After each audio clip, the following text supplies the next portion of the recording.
اخبار في الصحف السودانيه عن توجه السودان الى مجلس الامن بخصوص حلايب وشلاتين، نريد توضيحا من الجانب السوداني يعني يهدئ من روع الراي العام المصري وايضا السوداني. شكرا جزيلا. شكرا. سأشرح هذه النقطة بالذات شرحا مفصلا بعد إذن معالي الوزير. قضية حلايب أول ما ظهرت بين السودان ومصر ظهرت في 9 فبراير 1958 مع الاستفتاء على الجمهورية العربية المتحدة بين مصر وسوريا، ثم تلا ذلك إقامة الانتخابات السودانية في ذلكم التاريخ.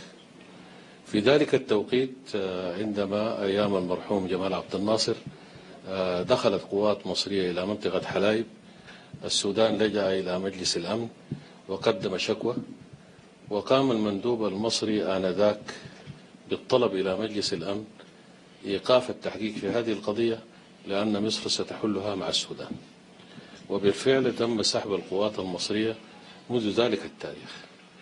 السودان وحفاظا على حقوقه التاريخية ظل يجدد هذه الشكوى سنويا، ليست هنالك شكوى جديدة، نجددها سنويا لأن عدم تجديدها يعني سحبها. أنا متأكد أي مصري في هذه القاعة يؤمن بأن حلايب مصرية، وأي سوداني في هذه القاعة أو خارجها يؤمن بأن حلايب سودانية، لا سبيل لحلها إلا بالحوار بيننا، وهذا ما اتفقنا عليه نمضي فيه بإذن الله، وحينها لن تكون هذه قضية طارئة. السودان يجدد هذه القضية فقط لدى مجلس الأمن كل عام، وليست هنالك شكوى جديدة. وأكد لك ذلك لأني سمعت وقرأت في كثير من أجهزة الإعلام هنا وهناك بأن هنالك شكوى جديدة ضد مصر.